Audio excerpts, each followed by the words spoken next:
Hi everyone, I'm Stacy Whitman and I'm the owner of the Curious Cat Bookshop, and welcome to our Curious Cat Bookshop podcast. We're building a community of readers local to Winsted, Connecticut and beyond, and this is our first remote event, so welcome. Thank you for joining us, whether tonight in the live stream or later on in the podcast. We're all new at this, so we will get better as we go. Your support of the Curious Cat Bookshop allows us to continue being your local independent bookstore. So thank you for supporting events like this. So anyway, as I was saying, if you love this conversation, please consider buying this book, which we're going to be talking about tonight, at the link in the description or just searching for it on curiouscatbookshop.com. Thank you for supporting local and shopping small. Also, please note that if you are watching this live stream via the Boomcaster link and you don't see a way to enter the chat, because I'm pretty sure that that is only allowed for people who are participants as opposed to audience, know that we are live streaming on YouTube on our channel at Curious Cat Bookshop. So if you want to ask questions for the Q&A, I would recommend going to that channel instead and typing your question there. We will save the questions for the end. We can see them in the YouTube. I don't know why we can't see them in Boomcaster. We're still learning. We'll figure it out and we will make it better for next time, certainly. So with that, let us get into our conversation with Anne Broyles, whose book, I'm Gonna Paint, Ralph Fasanella, Artist of the People, is her latest picture book for children. It's out now from Holiday House. Anne Broyles writes books and curricula for children and young adults, and her book Arturo and the Navidad Birds received an International Latino Award for Best Children's Picture Book Bilingual. Other books have been named Notable Social Studies Trade Books for Young People, Bank Street College's Best Children's Book of the Year, and won other awards. She lives in Portland, Oregon with her husband, 2 cats, and a dog named Oliver. Welcome, Anne. Thank you. Thank you. It's great because when this book came out, Stacy and I talked about doing some kind of an online event. We talked about an in-person event, and here we are 3,000 miles apart, and we've made it happen. And as Stacy said, this is a new way to do it for both of us. We're both more accustomed to Zoom. So if there's things that aren't seamless, just know that, as Stacy said, we're learning and we're here to be with you. So we've known each other for quite a while. I think we met the first time at a writing and editorial retreat years ago.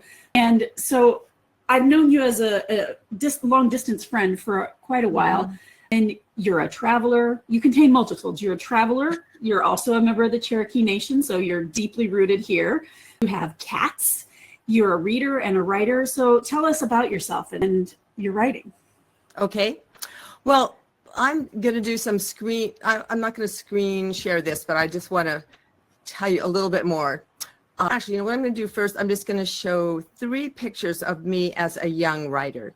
And probably most of you have pictures of yourself, something similar like this, depending on how old you are and what you enjoy doing as a kid. So we're going to go through that one. Okay. Here's a picture of me in 1st grade, and you can see writing a note to Santa. 3rd grade is one of the first records I have of a book that I just went home and folded some pieces of paper in half and wrote a book that has terrible grammar, not much punctuation, but I like that my mom saved it and I can show it at school visits because it shows that anybody can be a writer at certain levels. And then just a piece from 5th grade, which was my amazing year with a teacher named George Willems, who did all kinds of interesting things to help me develop my writing craft as a child. And then it wasn't until I went to seminary. I'm also a United Methodist minister. And I always found creative ways to do projects, especially writing projects. And then when I was graduating, someone who had graduated before me was a friend.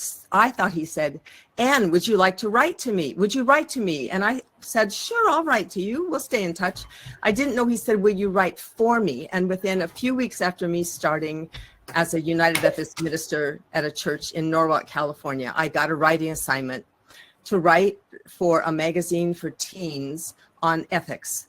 So with that, I had my first publication where I really had to learn how to write conversationally, how to use cool language and interesting ways to talk to high school students. Mhm. I went on then, I took a class at a local community college, and I was so impressed because the teacher came in with magazines and newspaper articles and then taught us how to use Writer's Market and some of the basic things that I had no clue about.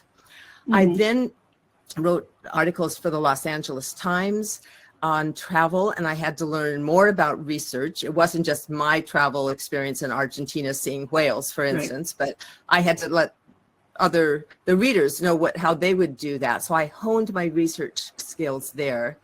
Then I wrote lots of different curriculum for children and youth and adults, and all of them came to me with a theme and a word count. So it got me to be brainstorming how to write for kids with 8 different learning styles. And I still use some of that knowledge in writing children's books, more subconsciously than anything. Yeah. I then wrote for a book packager. And if you don't know who that is, that's some Yeah, a company. lot of people might not know what they are. Yeah. You basically, it's work for hire, and they want writers that can write specific things with a lot of latitude, but they want them fast. So that I would get something like, once I did a book on angels, that they said, here's our paragraph about what we want. Write us a proposal. They looked at however many proposals. If they accepted mine, they would say, okay, we need 50 to 70,000 words in 3 weeks. And so And this was nonfiction? This was nonfiction. So I learned to write really fast to somebody else's specifications and working with a variety of editors without really having a relationship with those editors. Then I did a really cool curriculum that was current events based. And on Monday, there'd be an editor, a writer, and a researcher would meet. We would say, what's going on in the world? Like, is it time for the Olympics? Was there natural disasters or something politically that adults would want to be engaged about? And then the researcher had a day to do all kinds of research about that. And then the writer had Wednesday and Thursday to write and make it creative and questions and engaging. And then that went out by email on Friday, and adults would use that in churches on Sunday. So okay. So kind of like the adult version of a weekly reader? Yeah, that's an interesting way to look at it. Yeah, and interactive. So I learned about collaboration and how to think outside of the box, how to take somebody else's ideas and make them my own. And then I wrote for some regional, kind of glossy regional magazines. And that's where I found the story of the book that came out this year. And that gave me interview skills. I had all kind, I would review this pizza restaurant, or go to this play, or this art exhibit, or write us something about the witches of Salem. And that also gave me some more skills. So did you, as part of that, did you go to this is a question that I was going to ask you later, but let's ask you now. Did you go to one of Ralph Falcinella's exhibits for that? Did. Or? I did. I'd never heard of him. And there was some big exhibit nearby, and it was the Merrimack Valley outside of Boston. And so I went to the exhibit, and I was fascinated because his work is very unusual. Once you know it, you're going to recognize it so many places. And his life story was later. Yes, I was just going to say that none of these skills required me marketing myself, but I think they helped me gain confidence. So when it came time to start submitting to editors, I actually had a good sense of how to write a query letter, for instance. Exactly. And then my first adult books didn't come out until 1988. And then I published, I think, 15 or 17 books in the religious field for adults. When did your first children's book come out? In 2000. That was, let's see if I can, this one doesn't fit in. It was Shy Mama's Halloween. And that is the book. It's a book about a Russian immigrant family's first experience of Halloween. So that one, yeah. And that one is one that SCBWI, for those of you who don't know, is the Society of Children's Book Writers and Illustrators. It's an amazing, amazing organization. And they sent something out saying, this publisher wants this publisher wants that. And luckily, it was accepted very quickly, like in 2 weeks, which is amazing. That's very amazing. And it came out in a year and a half, which is also amazing. It gave me very unrealistic expectations. For those of you who don't know, a picture book tends to take quite a bit longer than that because the illustrations can take upwards of 2 to 3 years just alone, not part of the editorial process. I mean, it can be a year, but. Do you know why it was so fast? There was a woman named Leanne Morin who worked in their business department, and she heard about the manuscript and got excited and said, "Can I try to write it?" And they gave her 1 day off a week for a short period of time, and then she spent a lot of time in her free time, and she got that book done in a very short period of time, and we got it out fast. Oh, and she went on to write it or try to illustrate it, you mean? She illustrated it, and she went on and did other illustrations for other books as well. Awesome. So you told us a lot about how you started writing. So I'm skipping that. Hold on. I'm also trying to read my notes at the same time. You ran into Ralph Valsanella's work as part of the rest of your work, but what drew you to him to write this story? Is this a story that you had been working on for a while? Did you return to it? Because that was quite a while ago that you first ran into his work, right? It was 2007, and I got the idea and thought, am I the right person? Should I write this book? It was actually at a Kindling Words retreat in Vermont that I emailed. I did some sleuthing and found his son was a SUNY professor in New York. So I wrote to his son and said, I would love to write a book about your father. I think I didn't start with that. I think I led with, has anyone written a children's book about your father? If not, are you thinking of writing a children's book about your father? If you're thinking of writing a children's book about your father, would you like a co-writer? And if not, can I write about your dad? And he immediately wrote back and said, oh, we have so many books about my dad, but I would love one for kids. And he has been a great supporter, encourager, and collaborator ever since. Wonderful. Do you have in your art that you're going to share, do you have samples of his work or? I do. Okay.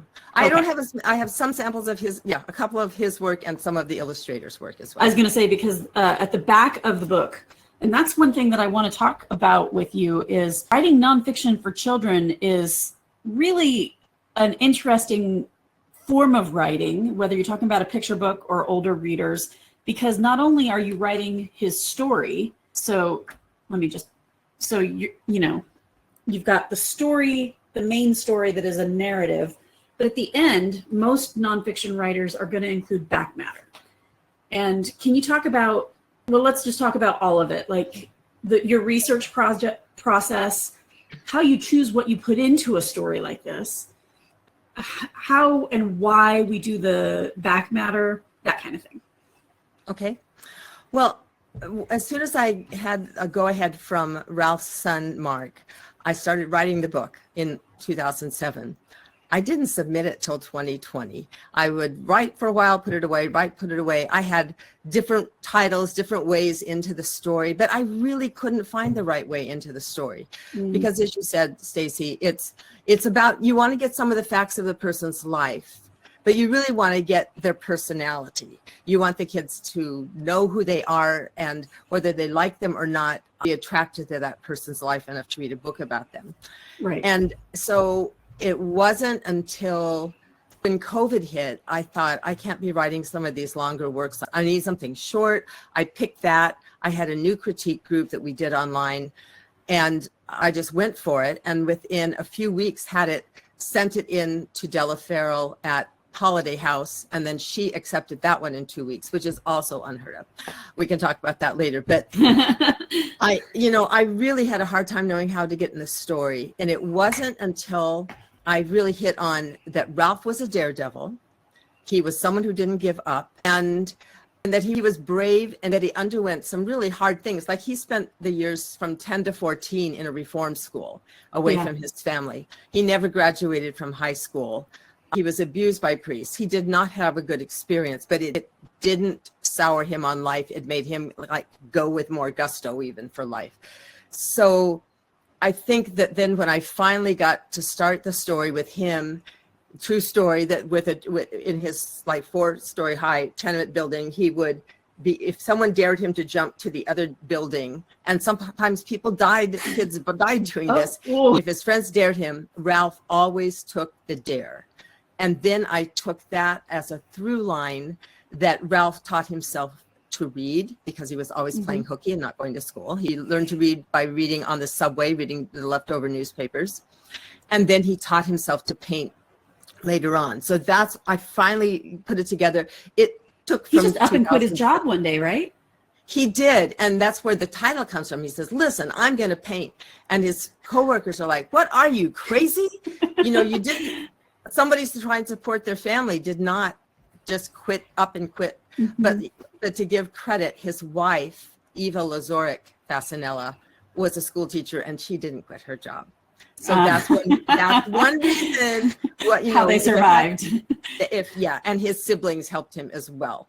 Gotcha. But then over the course of his life, he went from a guy learning how to paint to somebody who was like, wasn't he doing installations and exhibits at all sorts of, I think you said he's under the folk art. Yes, like the movement? American folk. That would be one of the things, or social realist is the other description.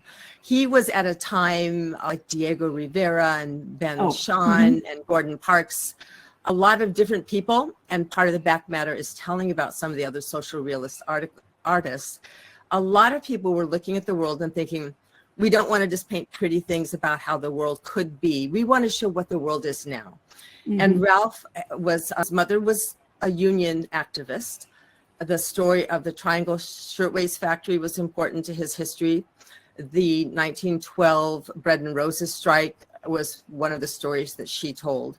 And so he became Was she involved in that strike? She was not, because they had just moved from Italy right around that time. But she was an organizer, and it was kind of like she wasn't an organizer, but she was an active union member. Gotcha. Ralph became a union organizer once he got out of reform school and tried a variety of jobs. And he was always a social activist. And so he was painting, his subjects were the working people around him, right? Exactly. He always said, I don't paint my pictures to hang in some rich man's living room. I want the common people to see that they have worth, that they are important, that they are the backbone of society.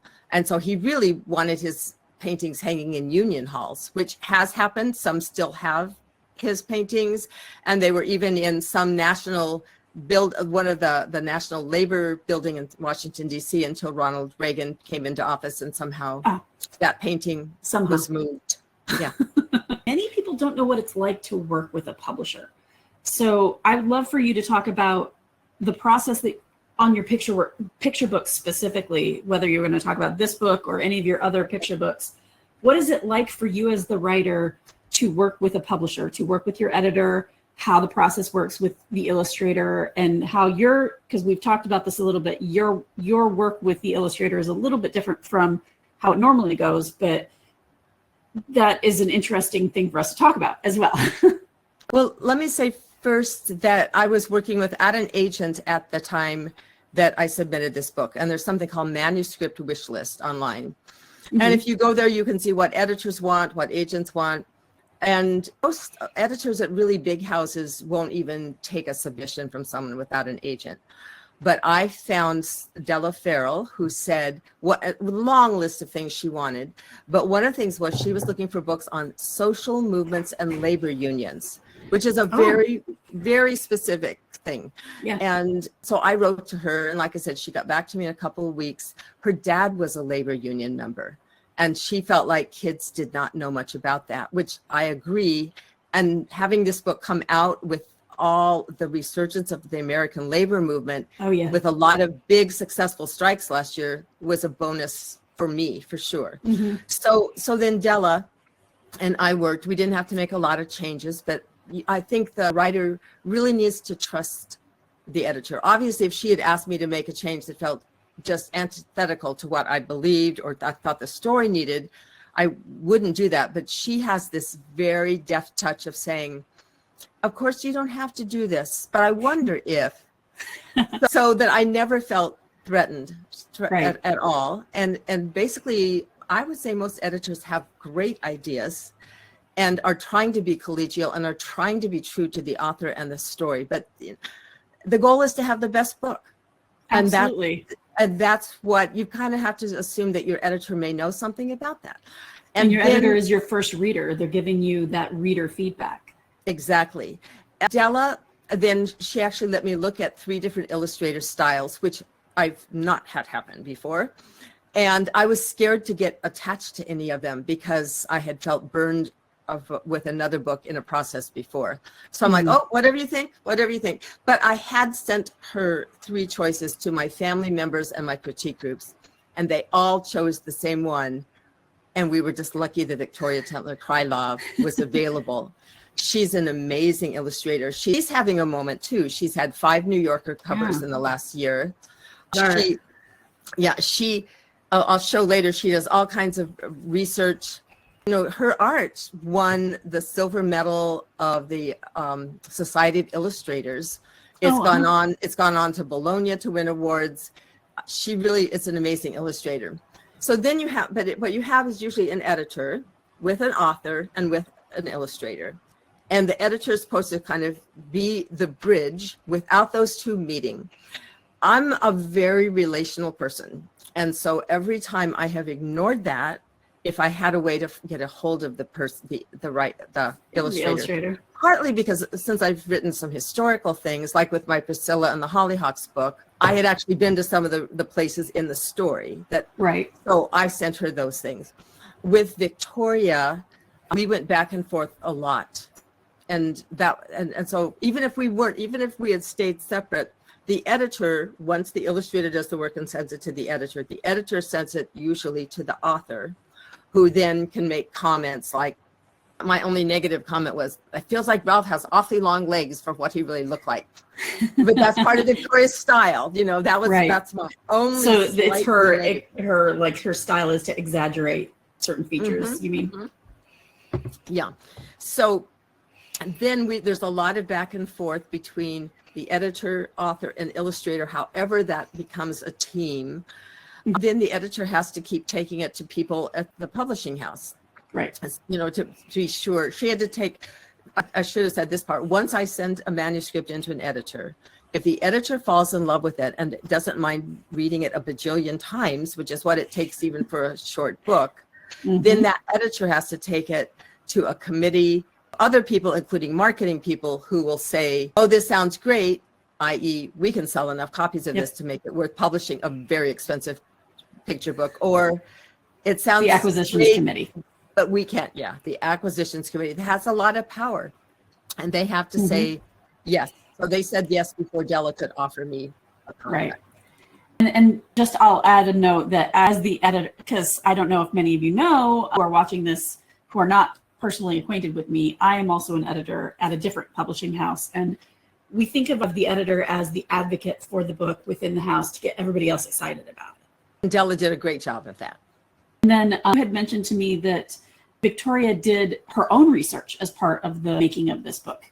She did. Let me just go to screen share just a minute. And so this just shows a little bit of her style. And I love that this is taken, there's a photograph of Ralph looking sort of like that. So she was very true to him. But for instance, here is something that she sent to show. Remember, I talked about Ralph jumping from one tenement building to a next.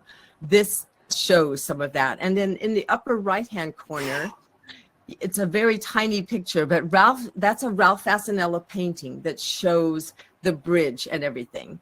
So then look here. So you're seeing here on this one, you see some boys, the kind of clothes they're wearing. And you see that distance that they have to jump across. And then the laundry down in the bottom left corner comes up in some of her paintings. And then you see this one. And that's how she took the research she did and then made this beautiful painting. It really shows the period and shows Ralph's personality as well. If you look in the left up here, you see more pictures of what the houses might have been like. And in the upper right there is Ralph's picture, Family Supper, which is actually hangs in Ellis Island. And then you see what she did in the bottom right to show on the left how they had to put quarters into a machine in order to get light. And then she's taken a little bit of the Ralph Fasanella this picture up here, and then she's put what her view of what the family might have looked like. This I love because one of the things Holiday House did that impressed me was they took 2 of Ralph's paintings, and you need to know that Mark Fasanella gave me a right to use all of his family photos and all of his dad's work, which was an amazing thing. So here, can you see the cursor? Yeah. Okay. If you look here, you see women in basically a sweatshop. And this is Ralph's work on the left. Yes, this one you can't see it very well, but yes, this is Ralph's work on the left of his mother and sisters. And his work had a lot of things hidden in it. So his mother and sisters are here, and their little sewing boxes have their names on them. And there's a sign that says, remember the Triangle Shirtwaist Factory and other things. But if you think of this center, this is what Victoria then, and she did the same thing, only then she centered in on Ralph and his mother here. Oh, mm-hmm. But if you see the windows here on the right, and you look at Ralph Fasanella windows, you can see the whole book is really an homage to Ralph's work. So I think that's the main thing. But yeah, so she did an amazing job and made my job a lot easier and a lot more wonderful, for sure. That's awesome. And you've experienced this before, right? You mentioned that with Priscilla and the Hollyhocks that you had an illustrator who done some photo research as well. Yes. That one, I don't have a picture of that one, but I thought it was really interesting because when I saw the final art for Priscilla and the Hollyhocks, there was a scene right around the time that Priscilla's getting sold. And let's give some context what Priscilla and the Hollyhocks is about. Absolutely. Priscilla and the Hollyhocks here is based on the true story of a young enslaved child who is purchased by a Cherokee owner and walks the Trail of Tears and ends up being rescued by a stranger's kindness. And so in that, I might as well show you.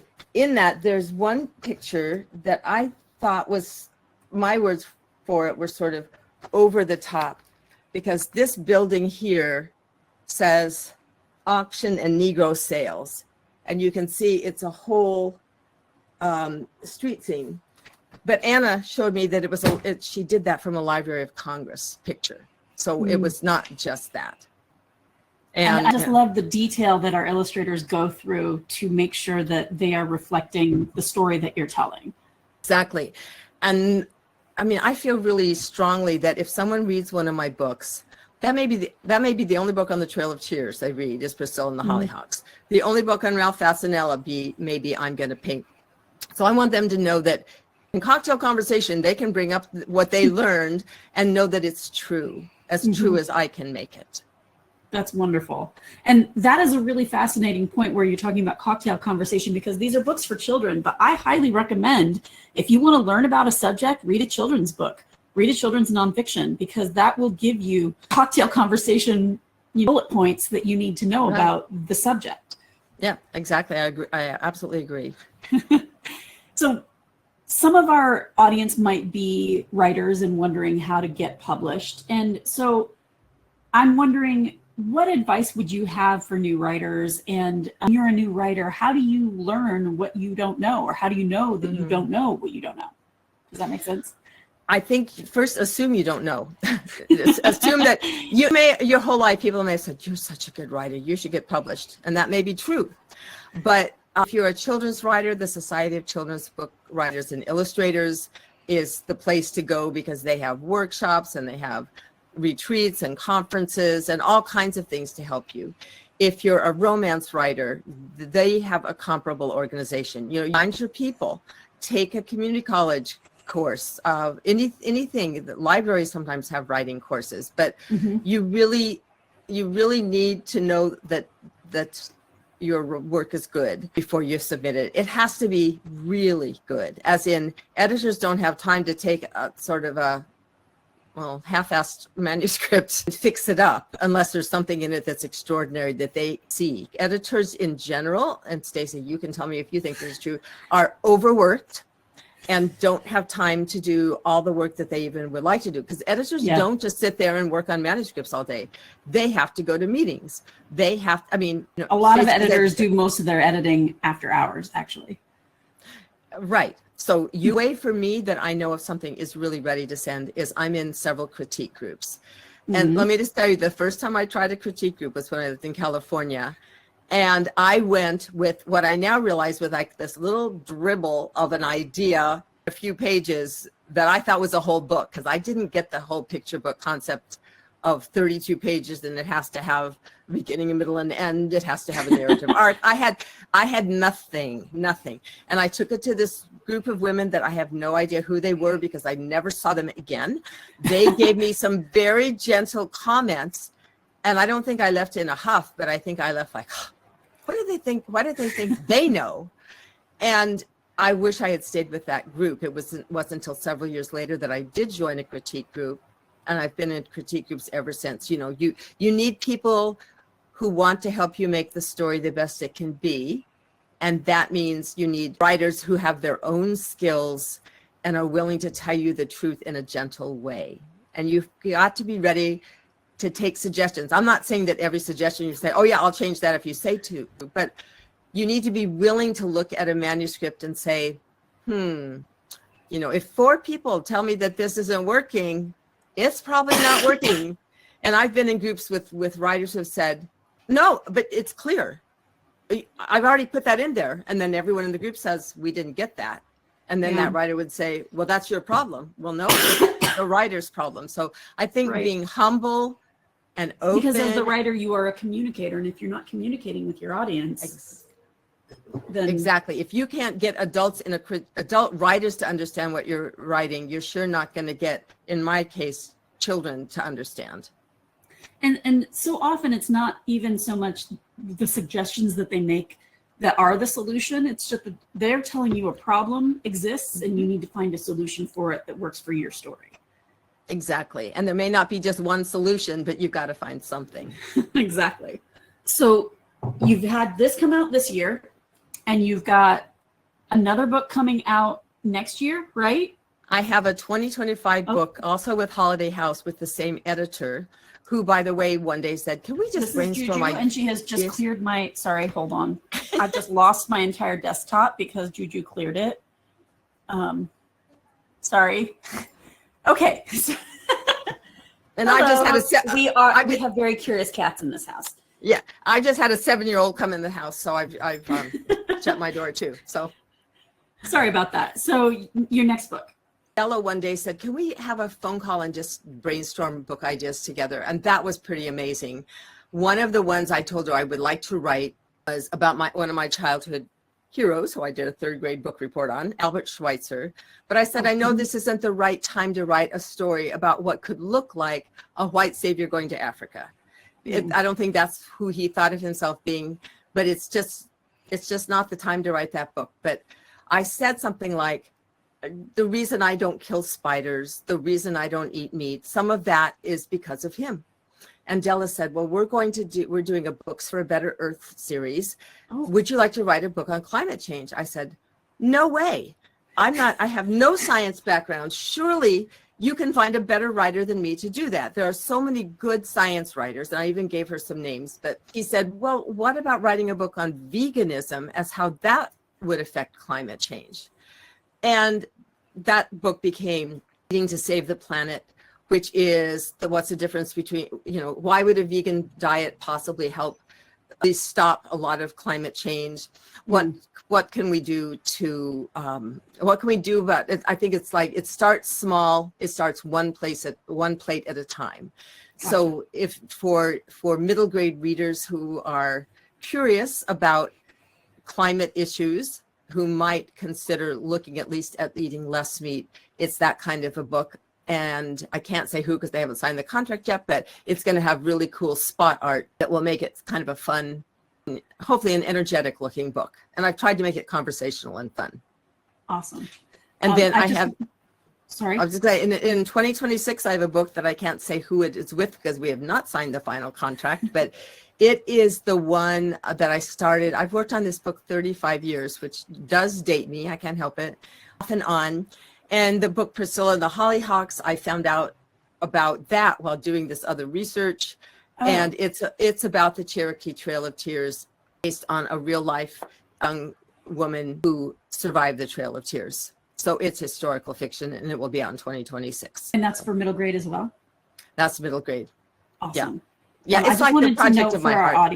Okay. We'll come back to that in a moment. I just wanted to note for our audience who's in the live stream, if you have questions, feel free to ask them now, because I think there's a little bit of delay to get to YouTube. And so I'm seeing comments from when Juju interrupted us a few minutes ago now. So if you have comments, go ahead and ask them now. And then when we finish up with this, we'll have them there waiting for us. It's the book of your heart. Why? Because it's my own heritage, and I grew up hearing stories of the Trail of Tears. I've worked on it so long. Let's just say my life is like a whole lesson in perseverance. I've had a dry period for a few years that I didn't have an agent.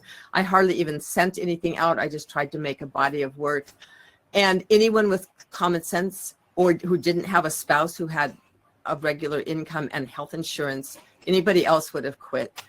And I didn't. And now I'm having a resurgence, and I'm glad that I persevered. That's wonderful. Oh. We've got one comment says, interesting. This is the first time I'm hearing the term back matter. So maybe we can return to that a little bit. Let's talk about what back matter is. In nonfiction in particular, it's going to be a little bit more robust than it might be in a novel. A novel, you might get a note from the author. You might get the author's biography. You might get maybe a glossary for children. What kinds of things are you putting in the back matter for nonfiction? Okay.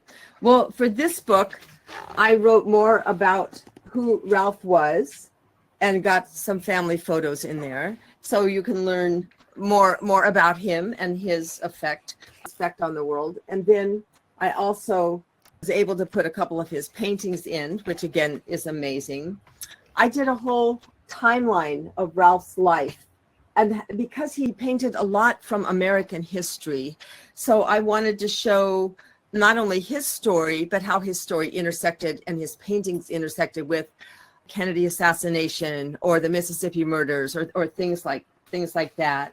This also has a page on seeing history. Which one is it? No, seeing history through his paintings, and then more information and Further reading. For the further reading is the one that's about other social realists authors, and then a bibliography, just a lot more information, because I feel like with children's picture books, the picture book is the beginning introduction. And if that book was read to a 5 or 6 year old, they would be fine.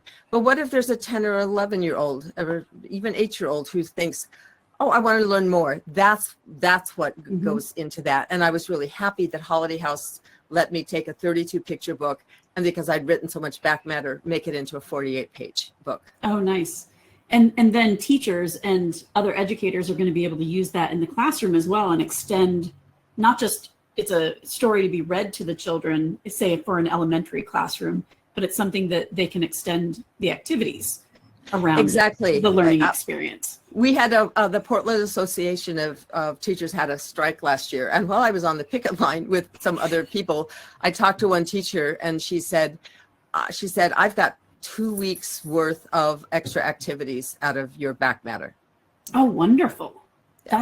And that doesn't even count, like if your publisher makes you a teacher's guide or something like that. Right. That's just what is within the book. Correct. We've got a question from Amy. She says, I have a lot of creative ideas, but how do I get started? A learning disability makes forming sentences feel like tooth extraction. How do I make writing easier? Oh, Amy, that's a hard situation to be in. I wonder if you could partner up with somebody. I mean, that seems like if you might want to even do co-authoring with somebody, if if you had the ideas and they have the skills, that you could do something together. That's what Henry Winkler does. I didn't know that. That's why he works with Lynn Oliver? That's why he works with Lynn Oliver, is because he is dyslexic.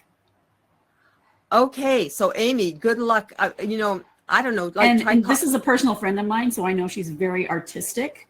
So I might also note that if she's interested in the art side of things, she doesn't have to be the writer. Oh, that's true. That's true. I have known authors who sent very bare bones manuscripts saying, I have this idea, it could be this, this, and this, but they don't really know how to expand it. And it becomes maybe not a wordless picture book, maybe, but the illustrations do most things. And I've known illustrators who have the illustrations that need to be paired up. So that's a great idea. So if she wants to work on her art, on her portfolio, there are plenty of artists on Instagram and other places that if you want to work on the art side of things, definitely just, create pieces that will show your style. If you want to work in picture books and you want to be an author, the biggest thing that I can say is read what's currently being published and practice writing in that vein if you want to write them. On the illustration side, practice look at what's out there and practice finding your style that will work for the market that is out there, building a portfolio that will show your style. Does that make sense? It does. And Amy, the other thing might be to just use a tape recorder and to record your ideas without writing them down, and then find a way to have that transcribed if the writing process itself is what's That's actually something that Kevin J. Anderson does. He uses a program called, he's a writer of adult fantasy. You might know his name because of the Dune books. He did a lot of the sequels to the Dune books. And he goes on hikes and he takes his phone with him and he uses a program called Dragon to just tell the story. And that's his first draft. And the thing about writing is that it's a drafting process. It doesn't have to be perfect the first time. And so it's never perfect the first time, ever. Exactly. And then he comes home and he types it out, or somebody now types it out for him because he's a big writer and he has assistants and stuff like that. And then he goes over it again and he refines it from there. And I know at least on Max that you can do a vocal thing that you can just speak into it and it types for you. So there are all sorts of really great tools right now. Yes, exactly. I don't think we have any other questions in the chat. I feel like I'm forgetting something important that I was going to ask you about, but I think that's about it. Where can everybody find you online? Tell us about your social media and your website. Okay. My website is just my name, AnnBroyles.com. On Instagram, I'm Ann Broyles Author. And I think Ann Broyles Author, something very similar to that on I think Facebook. I tagged you wrong today. Sorry about Facebook. that. That's okay. Facebook as well. So those are my main places. Excellent. And the book is I'm Gonna Paint, Ralph Fasanella, Artist of the People. And again, you can find it online at our bookstore, which is CuriousCatBookshop.com. The link is in the description. And before we close, I just want to let anybody who's local know that if you're watching or listening to this week, which is today is August 13th, if you are an educator, we want to see you in our store on Saturday because we're having a back to school get together on August 17th at noon. There will be treats. There will be 3 authors there to come and hobnob with and learn about using their books in the classroom. I'll have nice little gifts for you, including some teacher's guides, and we'll have a great time. So noon, August 17th, 2024, if you're watching this in the future, sorry about that. And that's at 386 Main Street in Winsted, Connecticut. So if you're local and you're an educator, we'd love to see you. And the rest of our events can always be found at CuriousCatBookshop.com and click on the events tab. Thank you so much for joining us, Anne. It's just been a wonderful conversation with you. And thank you for Amy for joining in the conversation with the chat. And I hope that everything went well technically for everybody. And if there were any issues technically, please let us know. You can email me admin@CuriousCatBookshop.com because I want to know how this like went for you as the audience. This is very new for us, so let us know if there were any technical glitches. Thank you so much. Thank you. I was glad to be here from a distance. So Thank you. take care. Bye-bye. Bye.